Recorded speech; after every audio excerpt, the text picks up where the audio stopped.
So today we are going to break down the actual formula for wealth building. And to start us off, I want you to picture a scenario. Oh yeah, the contrast here is great. Right.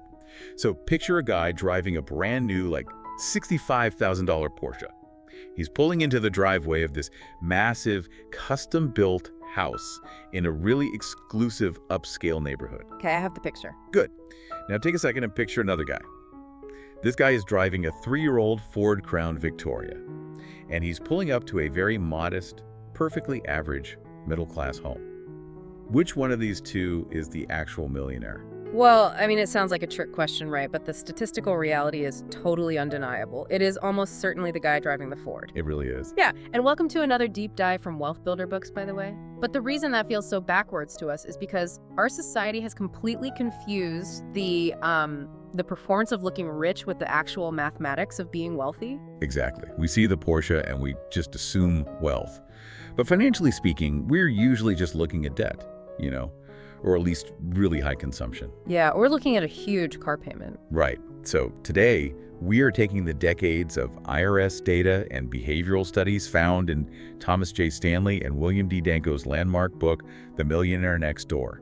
And we're going to figure out why the guy in the Ford is the real millionaire. And more importantly, how you can actually replicate his strategy. Yes, exactly. We are going beyond the flash and looking entirely at the math. Yeah. So let's just lay the groundwork. Well, if you're listening and you feel behind financially, or you just don't know how to catch up, or even if you secretly fear that true financial freedom requires this massive CEO salary, this deep dive is designed specifically for you. Because we need to start with a fundamental shift. We have to permanently uncouple the idea of wealth from the idea of income. They're not the same thing. Not at all. I mean, income is just what you bring home in your paycheck. Wealth is what you keep. Right. If you make $1 million a year, but your lifestyle requires you to spend $1,001 every single year, you aren't wealthy. No, you're broke. Yeah, you are just highly subsidized, basically. Wealth is your net worth. Okay, but how do you know if you're actually on track? Because the data provides this brilliant, honestly super simple rule of thumb to calculate where your net worth should be right now. Oh, the formula. Yeah, let's break that down. You can literally do this math in your head. You just multiply your current age by your realized pre-tax annual household income, and then you divide that number by 10. Okay, let's run a quick scenario just to make the mechanics of that totally clear for everyone. Sure. So let's say you are 40 years old, and your household makes $100,000 a year before taxes. Okay, so 40 times 100,000, that's $4 million. Right. Then you divide that by 10 and you get $400,000. That is your expected net worth. Which makes sense, but why does age act as the multiplier there? Because it accounts for the power of compounding interest over time. I mean, a 50-year-old making $100,000 has had decades more time to invest and save than a 30-year-old making the exact same salary. Oh, I see. So the older you get, the heavier your wealth accumulation should be. Exactly. So based on that specific formula, the researchers divided everyone into two distinct groups. First, you have the PAW. The PAW, which stands for Prodigious Accumulator of Wealth. Right. Yeah, Prodigious Accumulator of Wealth. Right. To be a PAW, you need to have a net worth that is twice your expected level. So in your example, that 40-year-old making $100K would need a net worth of $800,000 or more to be a PAW. Correct. Now, on the other end of the spectrum, you have the UAW, the Underaccumulator of Wealth. The people buying the Porsches. Usually, yeah. These are people whose actual net worth is 1/2 or less of their expected level. They have the high income, but they have virtually zero wealth to show for it. And that core claim from the data completely shatters how we usually think about money, doesn't it? Yeah. We assume earning a massive salary guarantees wealth. We do. But here's what most people miss. The absolute foundation of wealth accumulation is defense, not offense. Yeah, some Texans brilliantly call this big hat, no cattle. I love that phrase. It's so accurate. People who play great offense are generating incredibly high incomes. But if their defense-like, their frugality, their tax mitigation, their budgeting, if that is non-existent, they lose the game entirely. Right. The data gives us the stark contrast with two real case studies from the book. First, we have Bubba Richards. Bubba is 50 years old, and he owns a mobile home dealership. Right. And his total household income is $90,200 a year. So a solid, reliable, middle-class income, nothing flashy at all. Right. So based on the formula we just ran, Bubba's expected net worth should be around $451,000. Okay. But Bubba is a PAW. His actual net worth is $1.1 million. Wow, a double. Yeah. Now look at the other guy, James Ford. James is an attorney. He's 51 years old. His income is $92,330. So slightly higher than Bubba's income. Just a bit higher, yeah. But James is a UAW. His actual net worth is only $226,000. That is a massive difference. Bubba, the mobile home dealer, has nearly 5 times the net worth of James, the highly educated attorney, despite them having basically the exact same income and age. Okay, I get the math on driving a Crown Vic and saving pennies, sure. But what about the networking cost? What do you mean? Well, for a lawyer like James, driving a Porsche and living in that specific zip code might be how he lands high-paying corporate clients, right? Isn't looking the part a necessary investment in his career? That's the argument. Because if Bubba pulls up in a beat-up truck to sell mobile homes, nobody cares. But if James does it, his law partners might think his practice is failing. It is a phenomenal rationalization, and it is exactly what James tells himself. But society sets a trap for high-status professionals. Yeah, the data shows that these professionals get stuck on an accelerating treadmill. The cost of maintaining that required status. You know, the private schools, the country club memberships, the tailored suits, the luxury vehicles. Right, it all adds up. It literally eats the entirety of their high income. James is trapped performing wealth, while Bubba is quietly accumulating it. Because Bubba feels zero pressure to look like anything other than a guy who sells mobile homes. Exactly. Status is essentially the enemy of frugality. It really is the ultimate enemy. And, oh, tell that story about the focus group. Oh, the Decamillionaires, yes. This is highly revealing. So the authors tell the story about a focus group they ran with Decamillionaires, people worth over $10 million. Real wealth. Right. So the researchers rented out this posh penthouse in Manhattan. They hired gourmet food designers, laid out 4 different kinds of high-end pâté, 3 types of caviar, and vintage 1970 Bordeaux wine. Wow. They went all out. They did, because they wanted these ultra-wealthy people to feel completely in their element. Because they just assumed that is how the ultra-wealthy consume on a daily basis. Yeah, exactly. So the first guy arrives. They call him Mr. Bud in the study. He is a first-generation decamillionaire who owns commercial real estate. Okay. And he walks into the penthouse wearing this dull, off-the-rack suit. The researchers enthusiastically offer him a glass of the vintage Bordeaux.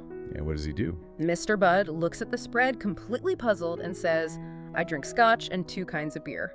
Free and Budweiser." That is hilarious. Uh-huh. But it really exposes the disconnect, doesn't it? It totally does. During the entire 2-hour interview, not a single one of those decamillionaires touched the caviar or the vintage wine. Really? None of them? Not one. They just ate plain gourmet crackers. The illusion of the rich hyperconsumer is a complete myth manufactured by media and marketing. Yeah. The reality of a decamillionaire is Mr. Bud drinking a Budweiser. They simply do not require external, high-priced validation to feel successful. That's a huge mindset shift. And if shifting your focus from making money to actually keeping it is changing your perspective, you can dive deeper into these exact frameworks by grabbing the book through the affiliate link in our description. Yeah, highly recommend it. You're listening to a deep dive from Wealth Builder Books. And this is where it gets really interesting, because we need to look at how these millionaires protect their money. Right, because frugality isn't just about skipping expensive wine. Exactly. It's about how wealthy people allocate their energy to minimize their absolute biggest expense in life. Yeah, and we need to be clear about what that expense is. Because if you look at a high-income earner like James the lawyer, his money isn't just going to the Porsche dealer. Right. A massive chunk of it is disappearing before he even has the chance to spend it. We are talking about taxes. Specifically, the income tax. To understand this, we have to look at the mechanism of realized income versus unrealized income. Yeah, let's break that down for anyone who hasn't tracked how tax codes treat different types of money. For sure. So, realized income is the cash that actually hits your bank account. It is your salary, your annual bonuses, the dividends you cash out. The money you can physically spend. Right. And the moment it hits your account, the government taxes it heavily.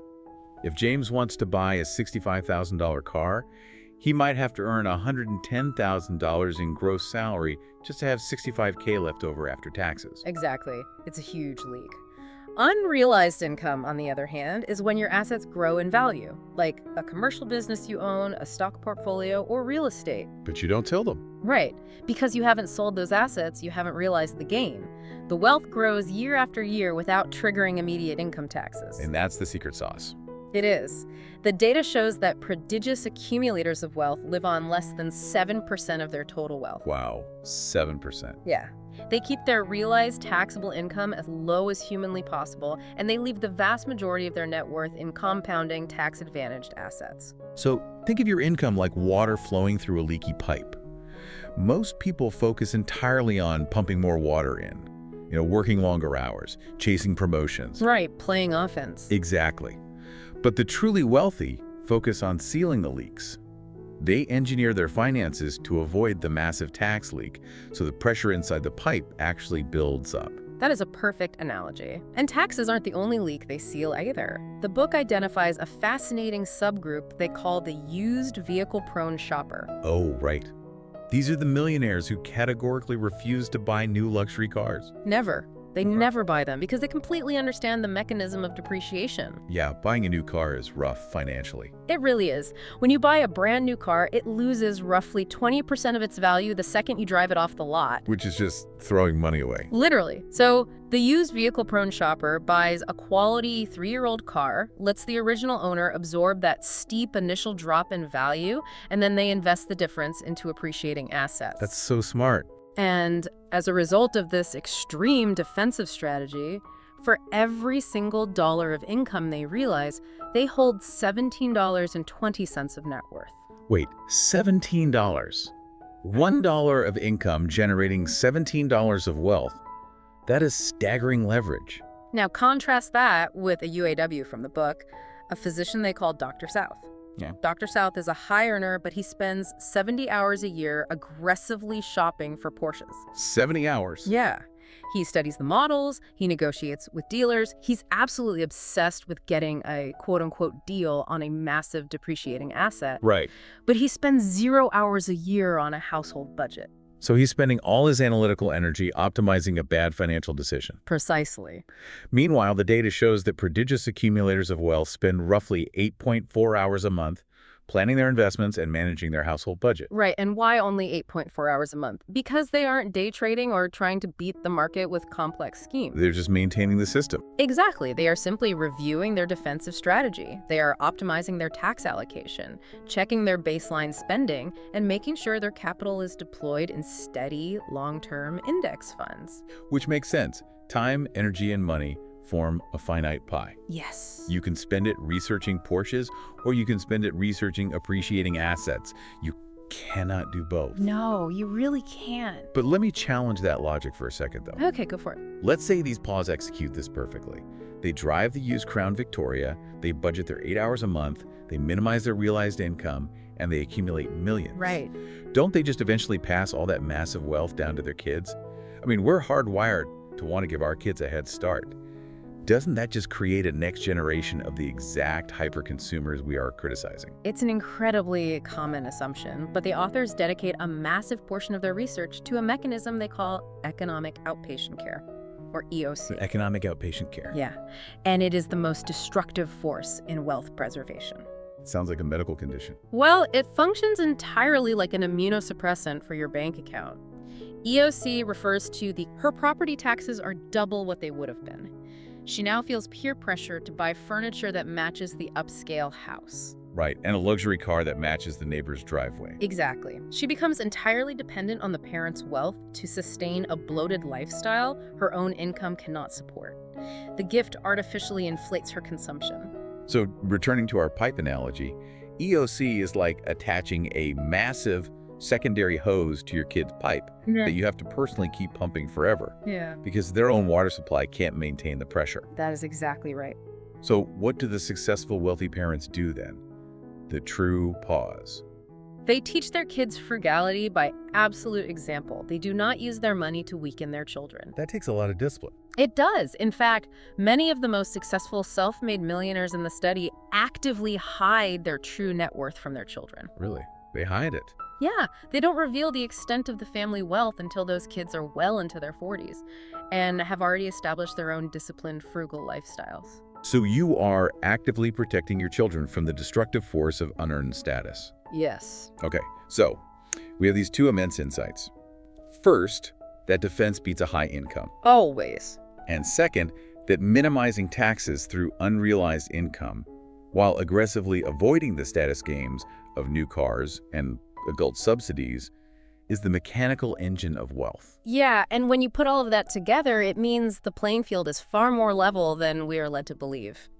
How so? Well, to become wealthy, you don't need to go to medical school. You don't need to reinvent an industry or strike it rich in a tech startup. Right.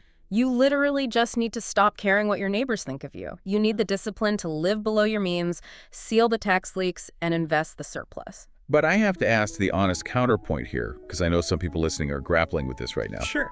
Doesn't extreme frugality sound miserable? Yeah. I mean, does living on a strict budget, analyzing spreadsheets for 8 hours a month, and driving a used car mean you just never actually enjoy your life? People always ask this. Right, like are we just hoarding pennies until we die? It is a totally valid fear, and if you view a budget as a prison, it feels miserable. But the researchers actually asked these millionaires about their daily happiness. And what did they find? Fully 90% of millionaires living in homes valued under $300,000 report being extremely satisfied with life. 90%. Yeah. That is an overwhelming majority.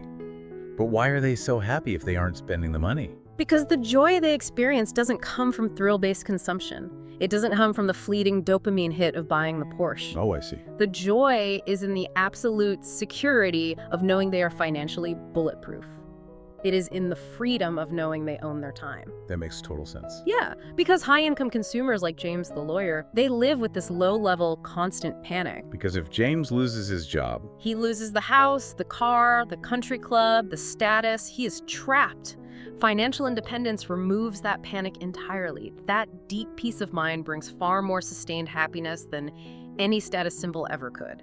that is a fundamental shift in how we define success. Instead of thinking, I need a massive salary to be wealthy, the new operating belief has to be, I need to master my financial defense to build wealth. Yes. And that mindset shift requires immediate action. You cannot optimize a system that you do not understand. Right. So the one specific action you can take right now, starting today, is to track exactly what you spend this month. Every single dollar. Find your baseline. Find your baseline, because once you know your baseline, you can start sealing the leaks. With the ultimate goal of hitting the millionaire target, which is directing a minimum of 15% of your income straight into investments before you spend a dime on consumption. You pay yourself first. Always pay yourself first. And I want to leave you with a final thought from the text to really mull over. Okay. The authors talk about a concept called the Go to Hell Fund. Wow, that is quite the name for an emergency fund. It is the ultimate goal of the PAW. The typical millionaire in this study has accumulated enough wealth to live at their current lifestyle without working for 10 or more years. 10 full years. That's incredible. 10 full years of security. So, if the paychecks stopped tomorrow, how many months could you survive? When you look at your budget this month, ask yourself, are you funding a high-stress, high-status lifestyle, or are you building your freedom? Are you buying a bigger hat, or are you buying more cattle? That is the ultimate quotient to take away from this. And if today's deep dive gave you something, something that shifted your perspective on how money actually works, subscribe to Wealth Builder Books. Please do. We break down one powerful book every week to help you master your finances. And drop a comment for us. Are you currently playing better offense or better defense with your money right now? We read every single one, and we love seeing where you are at on the journey. This has been Wealth Builder Books. We'll see you in the next one.